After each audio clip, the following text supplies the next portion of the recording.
11 февраля 2021 года в городе Ахтубе Комитетом национальной безопасности совместно с МВД Республики Казахстан проведена спецоперация по пресечению деятельности особо опасной транснациональной организованной преступной группы. В результате задержаны лидер группировки гражданин Казахстана и 4 активных участника граждане Российской Федерации, которые причастны к совершению тяжких и особо тяжких преступлений в отношении крупных предпринимателей России, Беларуси и Казахстана. В ходе разработки установлено, что в октябре-ноябре 2020 года злоумышленники под предлогом инвестирования денежных средств заманили в город Ахтубе предпринимателей из Беларуси и Казахстана. Встреча проходила в заранее арендованном под офис коттедже, где путем оказания психологического и физического давления преступники завладели денежными средствами бизнесменов в размере 87 миллионов тенге. После того, как потерпевших отпустили, бизнесмены под угрозами жизни и здоровью им и членам их семей обязались перечислить преступникам еще порядка 200 тысяч евро. Его нужно связать, скрутить, и чтобы тот произнес фразу «я все сделаю, и все, что нужно». После совершения преступления участники ТОПГ покинули Казахстан и, находясь в России, продолжили поиск новых жертв.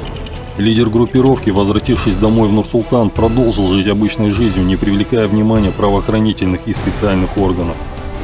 В конце января 2021 года главарь вновь собрал участников своей ТОПГ в городе Ахтубе для совершения преступления по отработанному сценарию в отношении предпринимателя из города Москвы, руководителя крупной инвестиционной компании. Цель пригласить его сюда в Ахтубе и потребовать у него определенную сумму денег. В феврале 2021 года злоумышленники пригласили указанного бизнесмена в Ахтубе под предлогом организации совместного бизнес-проекта. Для создания образа успешных предпринимателей группа арендовала автомобили для встречи бизнесмена, а также коттедж под мнимый офис. 11 февраля 2021 года один из участников ТОПГ, встретив прибывшего предпринимателя в аэропорту, разместил его в отеле «Ибис». Вечером того же дня состоялась их совместная встреча с лидером преступной группы. Согласно отработанной схеме, путем психологического и физического насилия, члены ТОПГ планировали заполучить с москвича до $500 тысяч США. Когда я туда уже, в каком-то вечернем разговоре они говорят, то, что вот так и так, то, что мы будем помогать деньги. Все там.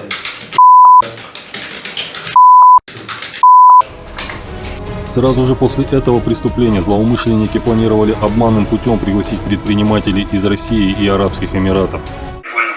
Лететь с Москвы или из Дубая, понимаешь? Структура у нее бешеная здесь.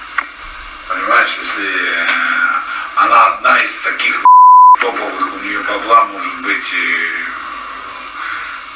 она просто может прилететь кого-то в Москве попросить там 100-200 тысяч, там ей найдут, скажет мне надо.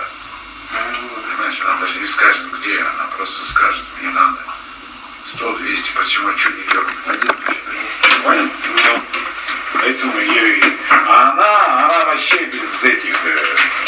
Единственное, сейчас все зависит от того, насколько она там. Понял, да, где? Что мы с этой шлюпкой делать будем? Деньги стали связаны, посадим, он уедет, что-то ее изнасилует или... Однако их преступным замыслам не суждено было сбыться. С целью недопущения реальной угрозы жизни и здоровью бизнесмена с привлечением спецподразделения А злоумышленники задержаны с поличным. В ходе обысков у членов ТОПГ обнаружены и изъяты 3 автомата Калашникова, свидетельствующие о серьезных намерениях, вплоть до совершения убийства, а также электрошокеры, маски, банковские карты, сотовые телефоны и другие орудия и средства совершения преступлений. Нужен шокер. Он со с тобой? Конечно. Все будет, что один раз, если перед лицом ему сделать, паяльник будет брать, охотник пару раз. Еще, мне кажется, достаточно будет. Да, понятно. Да там музыка есть еще пара. Лидер группировки задержан в одном из ресторанов города, где ожидал телефонный звонок от своих подопечных после того, как они заставят предпринимателя выполнить их условия. В ходе обыска в арендованной квартире задержанного обнаружены и изъяты множество сотовых телефонов и карт различных российских и казахстанских банков, использовавшиеся для перечисления вымогаемых денег. 14 февраля 2021 года лидеру и участникам ТОПГ избрана мера пресечения в виде содержания под стражей. Возбуждено уголовное дело по статье 264 Уголовного кодекса Республики Казахстан за создание, руководство и участие в транснациональной преступной группе. Под давлением неопровержимых улик все задержанные признали вину. Примечательно, что лидер группировки в 1998 году правоохранительными органами Казахстана был осужден к 20 годам лишения свободы за бандитизм, захват заложника, разбой, вымогательство, незаконное лишение свободы, мошенничество и незаконное хранение оружия и боеприпасов. Лидер ТОПГ сформировал группировку из числа матерых уголовников и профессиональных спортсменов ММА. В настоящее время проводятся следственные мероприятия по закреплению имеющихся доказательств и выявлению иных эпизодов преступной деятельности задержанных. Организованная преступность вызывает серьезную обеспокоенность руководством страны.